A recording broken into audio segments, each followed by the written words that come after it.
Hi, இது வந்து செவ்வாய்க்கிழமை மார்னிங். குட்டீஸ்க்கு வந்து லஞ்ச் பாக்ஸ் பேக் பண்ணணும், டிஃபன் கொடுக்கணும். மேக்ஸிமம் வந்து டிஃபனை ஸ்கிப் பண்ணிடுவாங்க.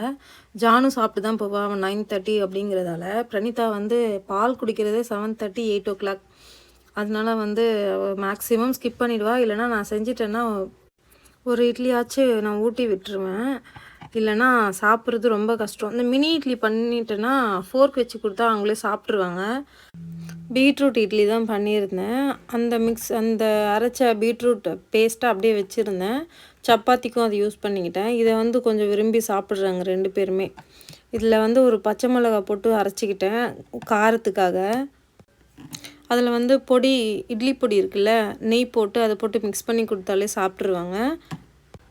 மாவு இருந்துச்சுன்னா அந்த வீக் மாவு வச்சு எதனா ஒன்று பண்ணி ஓட்டிடலாம். மாவு இல்லைன்னா தான் ரொம்ப கஷ்டம். 2 பேருக்குமே இட்லி ரொம்ப பிடிக்கும். இட்லி சாப்பிட்ருவாங்க. வெறும் இட்லியை கூட சாப்பிட்ருவாங்க. சப்பாத்திக்கு நீங்கள் என்ன சைட் டிஷ் வச்சு கொடுத்து அனுப்பிச்சாலும் அதை சாப்பிடவே மாட்டேங்கிறா. ரிட்டன் அப்படியே தான் எடுத்துகிட்டு வரா. சப்பாத்தி செஞ்சு கொடுக்குற அன்றைக்கி ரைஸ் கேட்பா. ரைஸ் கொடுத்து அனுப்பிச்சா எப்போ பாரு ரைஸே கொடுக்குறேன் அப்படின்பா. இந்த மினி இட்லி பாட் வந்து உங்களுக்கு நான் ஒரு ஷார்ட்ஸில் காமிச்சிருப்பேன். தீபாவளி கிட்ட வாங்கினது இது. இது எனக்கு ரொம்ப யூஸ்ஃபுல்லாக இருக்குது. இட்லியுமே வந்து பன்னு மாதிரி வருது. இதில் அந்த குழி வந்து கொஞ்சம் ஆழமாக இருக்குது. இதுக்கு முன்னாடி வந்து ரெகுலர் இந்த இட்லி பாட் இருக்குல்ல, இட்லி குக்கர், இதுலேயே வைக்கிற மாதிரி பிளேட் மட்டும் வாங்கிட்டு வந்தேன் ஒரு 4. அது வந்து எனக்கு வேலைக்கு ஆகலை. அதனால தான் இதை வாங்கினேன். இது வந்து யூஸ்ஃபுல்லாக இருக்குது. எனக்கு பிடிச்சிருக்கு. இது பார்க்க ரொம்ப க்யூட்டாக இருக்குது. ரெகுலராக மாவு அரைச்சா ரெகுலராக யூஸ் ஆகுது. இப்போ தான் 2 டைம்ஸ் தான் யூஸ் பண்ணியிருக்கேனே. மாவு ரெகுலராக நம்ம அரைச்சோன்னா ரெகுலராக யூஸ் பண்ணுவேன். சப்பாத்திக்கு வந்து அந்த பேலன்ஸ் இருந்த பீட்ரூட்டை போட்டு மிக்ஸ் பண்ணிக்கிட்டேன். அதில் மிளகா போட்டு அரைச்சிருந்தேன்னு சொன்னல, இது வந்து கரெக்டாக இருக்கும்.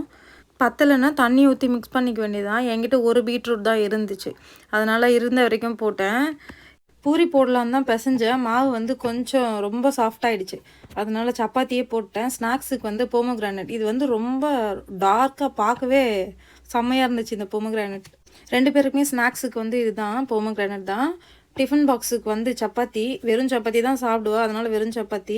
மினி இட்லி வந்து காலையில் ஃபோர்க் போட்டு கொடுத்துட்டேன். அதிசயமாக சாப்பிட்டுட்டு தான் போனான். இவள் சாப்பிட்ருவா. அவள் தான் வந்து சாப்பிட்டு போக மாட்டாள். டைம் ஆகிடும், அந்த டைம் இருக்காது அப்படின்றதால சாப்பிட மாட்டாள் பால் குடித்த உடனே. இன்னொரு சைடு வந்து சாதம் வச்சுட்டேன். அப்புறம் எங்களுக்கும் டிஃபன் ரெடி ஆகிடுச்சு. சட்னி தான் அரைக்கணும். டியூஸ்டே மார்னிங் இப்படி தான் எங்களுக்கு போச்சு. உங்களுக்கு எப்படி போச்சுன்ட்டு கமெண்ட்டில் சொல்லுங்கள். நெக்ஸ்ட் வீடியோவில் மீட் பண்ணுறேன். பாய். வீடியோ பிடிச்சிருந்தா லைக் பண்ணுங்கள், கமெண்ட் பண்ணுங்கள், ஷேர் பண்ணுங்கள்.